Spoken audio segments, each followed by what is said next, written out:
2021 کے اوائل سے اب تک امریکہ میں اعضاء کی پیوند کاری کے 41,000 سے زیادہ آپریشنز کیے گئے۔ Organ procurement and transplantation network کے مطابق امریکہ کی تاریخ میں اتنے عرصے میں اس بڑی تعداد میں آرگنز ٹرانسپلانٹ کبھی نہیں ہوئے۔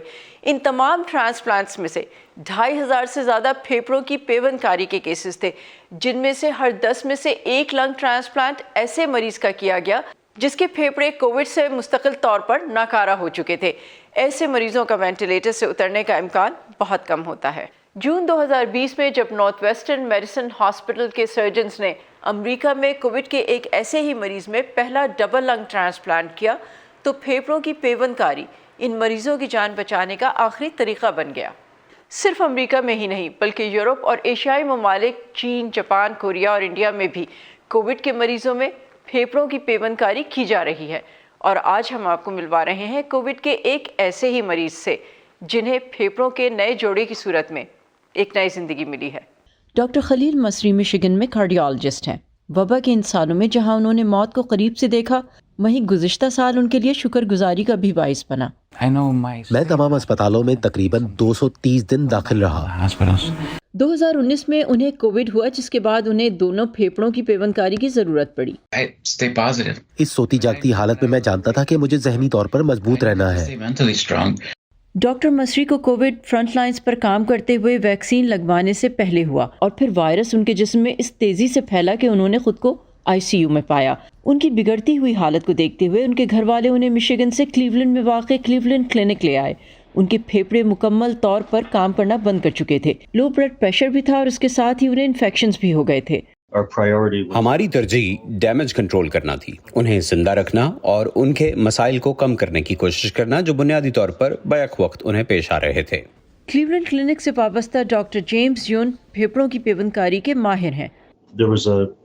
ایک طویل مرحلہ تھا، وہ اتنے بیمار تھے کہ ان کے لیے ٹرانسپلانٹ پر غور تک نہیں کیا جا سکتا تھا، اور جب ان کو ہوش آیا اور ہم انہیں درپیش کچھ دوسرے مسائل پر قابو پانے میں کامیاب ہو گئے، اور ہم ان کی جسمانی برداشت اور غذائیت کو اتنا بڑھانے میں کامیاب ہو گئے کہ ٹرانسپلانٹ کا امکان پیدا ہوا، کیونکہ انہوں نے کئی رکاوٹوں کو عبور کر لیا تھا اور حقیقت میں اتنے مضبوط ہو گئے تھے کہ ممکنہ آپریشن کی شدت جسمانی طور پر برداشت کر سکیں۔ چند ہفتوں میں ڈاکٹر مصری کے لیے پھیپھڑوں کا عطیہ بھی مل گیا، یوں فوری طور پر ان کا ٹرانسپلانٹ کیا گیا، لیکن ان کی بحالی ایک بڑا چیلنج تھی۔ جن مریضوں کو بدقسمتی سے کووڈ ہو گیا تھا، ان کے پھیپھڑوں کی پیوند کاری کے دوران ایک چیز جو ہمارے گروپ اور متعدد دوسرے گروپوں نے دیکھی وہ یہ تھی کہ ٹرانسپلانٹ سرجری کے دوران جب ہم سینہ کھولتے ہیں تو پھیپھڑے سینے کے اندر چپک جاتے ہیں اور انہیں باہر نکالنے میں کافی محنت لگ سکتی ہے، تو یہ ایک متوقع چیلنج تھا۔ وہ کہتے ہیں پھیپھڑوں کے ٹرانسپلانٹ کے معمول کے مسائل میں انفیکشنز اور ریجیکشن شامل ہیں۔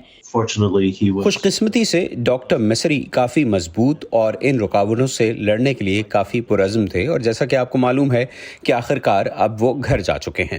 مصری کا کہنا ہے کہ یہ کوئی آسان جنگ نہیں تھی، اور اس کے لیے وہ اپنے خاندان اور تمام طبی عملے کے شکر گزار ہیں۔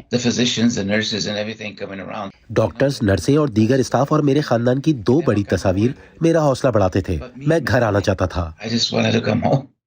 ڈاکٹر مصری ان لوگوں سے جنہوں نے ابھی تک ویکسین نہیں لگوائی کہتے ہیں، خیال کریں، لیکن اگر آپ کے گھر میں فیملی ہے، بچے بوڑھے ہیں، تو اگر میں اس میں یقین نہیں بھی رکھتا، میں صرف اپنی ماں یا دادا دادی کی حفاظت کے لیے ویکسین لوں گا۔